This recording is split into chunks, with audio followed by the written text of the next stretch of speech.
구슬공장. 약 10년 전 이야기입니다. 저희 집은 맞벌이 가정이었는데 회사원으로 승승장구하시던 어머니께서 IMF에 해고당하시고 한창 우울하셨습니다. 그러다가 어머니께서 친부모님이 보고 싶었던지 어머니께서 시골에 계시는 외할머니 댁에 며칠 동안 가자고 하셨습니다. 그래서 외할머니 댁에 놀러 가기 전 어머니께서 시키신 대로 저는 외할머니 댁에 전화해서 며칠간 놀러 갈 것이라고 말씀을 드렸는데 외할머니께서 큰 소리로 호통을 치시는 것이었습니다. 안 돼. 나중에 와, 나중에.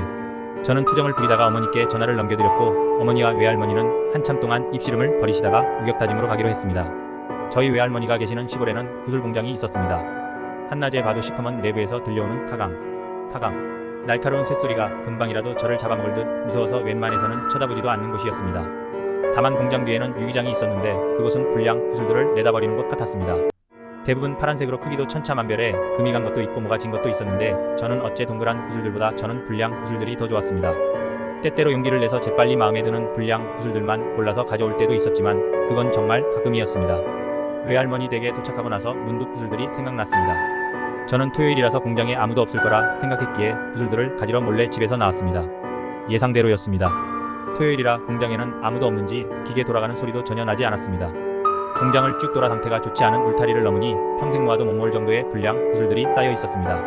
이미 공장으로 오는 동안 날이 조금씩 흐려지고 있었고 유기장에 도착했을 즈음에는 큼직큼직한 구름들이 햇빛을 가리고 있어서 저는 다급한 마음으로 불량 구슬들을 헤쳤습니다. 20분 넘도록 찾았지만 결국 제 마음에 들 정도로 불량한 구슬은 하나도 찾지 못했고 날이 으속해지고 있어서 저는 얼른 울타리를 넘어 공장을 돌아 마을로 돌아가기 시작했습니다.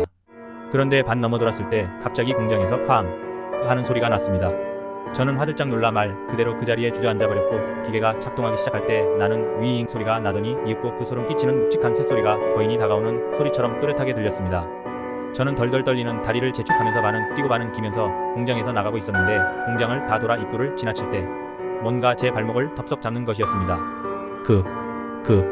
이윽고 제 뒤에 선 사람 신음소리가 들렸고 제 발목을 잡은 그것은 점점 발목을 억세게 조여왔습니다. 저는 안간 힘을 쓰며 꺾인 돌 바닥을 굴거대면서 발버둥을 쳤고 발목을 끊어버릴 듯 했던 그것은 제 슬리퍼만 가져가 버렸습니다. 저는 정신없이 울면서 집으로 돌아왔는데 흑투성이가 된 저를 보신 외할머니와 어머니는 기겁을 하시며 저를 닦아주셨습니다. 그제서야 알게 되었지만 외할머니와 어머니께서 놀란 이유는 제가 흑투성이어서가 아니었습니다. 제 발목에 피투성이로 잡은 듯한 손자국들이 남아있었기 때문이었습니다. 이윽고 할머니께선 저에게 무슨 일이 있었는지 물으셨고 저는 구슬공장에 갔던 이야기를 했던 구슬공장에 대한 이야기를 해주셨습니다. 마을에 있던 구슬공장은 세워진 지 몇 년 안 된 공장이었다고 합니다. 아이들을 겨냥한 구슬이라는 제품으로 나쁘지 않은 성장을 거듭하고 있었는데 IMF 이후로 나날이 실적이 나빠지고 있었다고 합니다. 한대 공장을 운영하는 공장장에게 늦둥이 딸이 있었다고 합니다. 시골로 자주 놀러오지 않았던 제게 그저 가끔 지나치는 기억이 희미하기만 한 어린아이였는데 체구는 작았지만 어린아이답게 뛰어노는 것과 숨바꼭질을 좋아했다고 합니다. 물론 숨바꼭질 장소는 대부분 공장이었을 겁니다.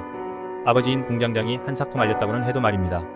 하지만 위험한 공장에서 숨바꼭질을 한 건 정말 실수였습니다. 하필이면 공장장 딸이 유리를 절단하는 기계에 끼어 온몸이 조각조각 나 죽었다고 합니다. 공장장은 슬픔에 미쳐 자살했고 그 공장은 IMF 때문일지도 모르겠지만 문을 닫았다고 합니다. 즉 토요일이라서 공장이 쉬는 것이 아니었던 것입니다.